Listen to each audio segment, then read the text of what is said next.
Hey everyone, I am James. Welcome to Speak Like Leader channel, where learning English feels easy and actually fun. Hello, James, and hello to all our wonderful listeners. I'm really happy to be here today. The sun is shining, and I'm in such a good mood for a great chat. Me too, Zoe. I've been looking forward to this.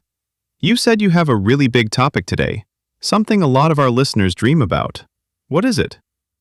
Yes, today we're talking about living in another country. Oh wow, that's a huge one. It sounds so exciting, but I bet it can also feel a little scary, right?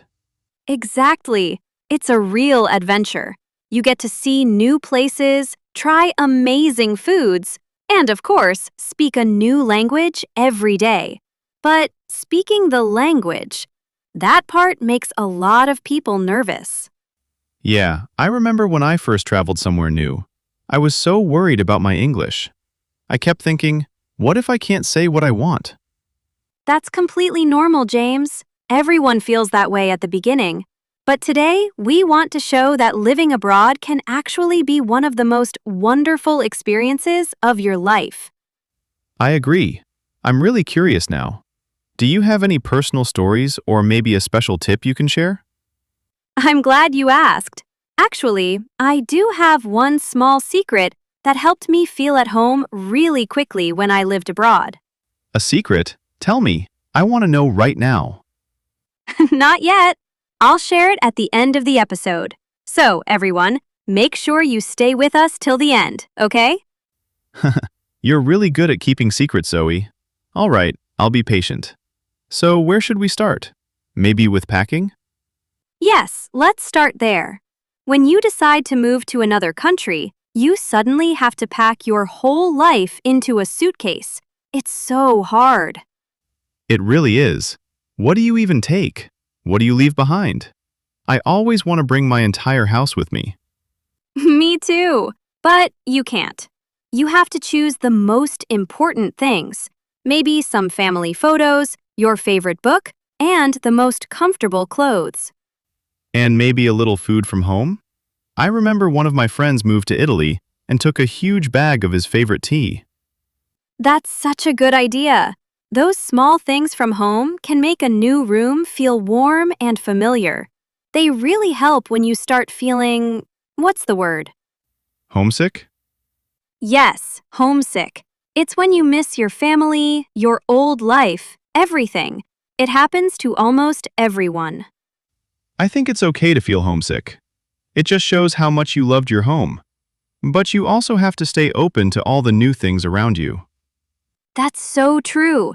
Like your first day in a new city, everything feels fresh. The streets, the buildings, even the smells. It's like becoming a child again. Oh yeah, I still remember the first time I went to a supermarket in another country. I spent a whole hour just staring at the cereal boxes. 1 hour? Why? Everything looked so different. The milk came in strange bottles, the bread looked weird. I didn't know what to buy. That's a classic story. But you know what? Those little moments are actually how you learn. You see the real words for things in daily life. And you have to talk to people too. Even just saying hello and thank you to the cashier is real practice. Exactly. And most people are really kind. If you look a bit lost, they often try to help. Okay, I have to tell you this funny story. Once I couldn't find the eggs, so I asked a woman, "Excuse me, where are the, chicken circles?" Chicken circles? Oh my God, that's adorable. Did she understand? She laughed a little, but then she made a shape with her hands like an egg and said, "Eggs?" And I was like, "Yes, eggs." See? That's beautiful. Communication isn't only about perfect grammar. It's about being understood. And you felt so proud when you walked home with those eggs, didn't you?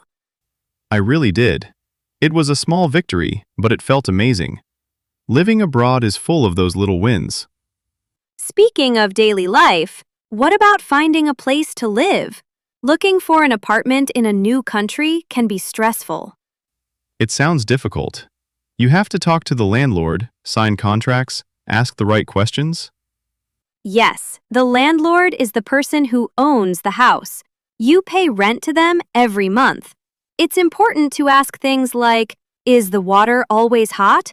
Or, is it quiet at night? I like a quiet place. I hate loud music when I'm trying to sleep. Me neither. And meeting the neighbors is really important too. A friendly neighbor can make such a big difference. Like if you lose your keys or need some sugar?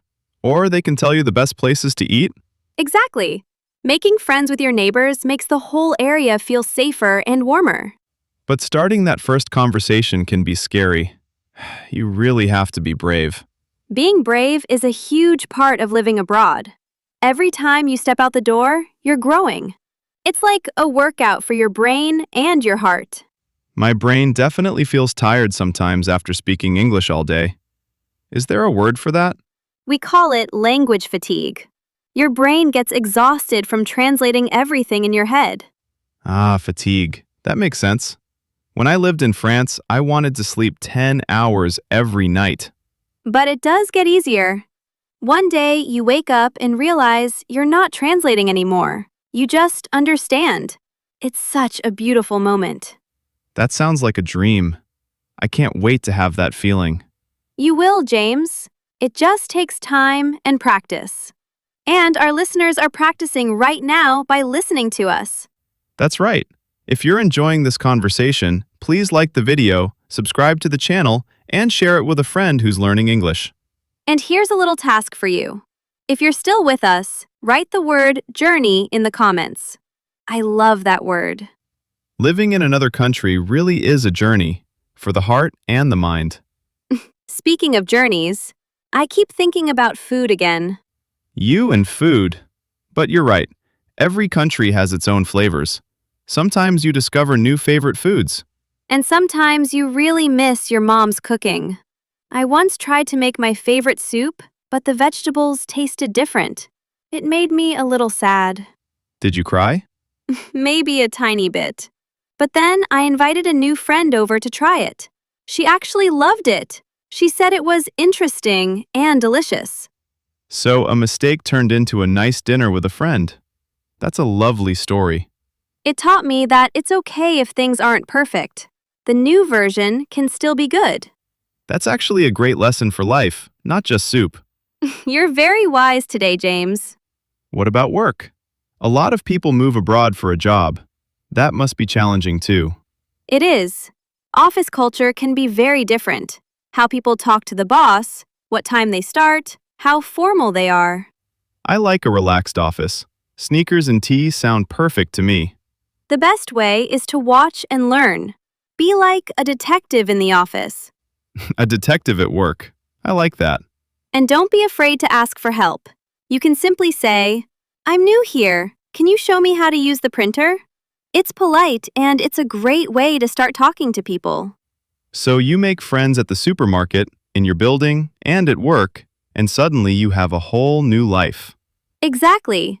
You start to have your favorite park, your favorite cafe. Oh, that reminds me. You promised us a secret earlier. The one about feeling at home quickly. You remembered. Okay, are you ready? I'm so ready. My ears are wide open. It's called the local cafe trick. When you move to a new place, find a small cafe near your home. Go there every day at the same time, even if it's just for 15 minutes. Sit in the same spot if you can. Every single day? Yes, after 3 or 4 days, the staff will start to recognize you. They'll say, the usual, or hello again. Oh, so you stop being a stranger. You become a regular. Exactly. That warm feeling of belonging, it comes so quickly.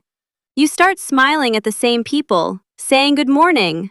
It builds a little community. Wow, Zoe, that's such a simple but powerful idea. I'm definitely going to try that next time I travel. It works for short trips too. It's all about connection. And that's why we learn English, right? To connect with the world. Perfectly said. This has been such an inspiring conversation. I feel like packing my bags right now. Me too. But we still have more episodes to record first. True. Our adventure is right here, talking with all of you. We're so happy you're on this journey with us. Living abroad is a big dream, and we hope today's chat made it feel a little more possible. Start small, one hello at a time, and one chicken circle at a time. You're never going to let me forget that, are you? Never. But mistakes just become funny stories later. They make life more interesting. Well, it's time to say goodbye for today. Thank you so much for listening and practicing your English with us. Yes, thank you. Before you go, tell us in the comments, if you could live in any country in the world, which one would you choose and why? We love reading your answers. And please like the video, subscribe to Mr. English channel, and share this episode with your friends. Let's keep growing our English learning family together. Thank you all so much. We'll see you in the next episode. Until then, keep practicing and stay brave. Bye for now. Bye-bye.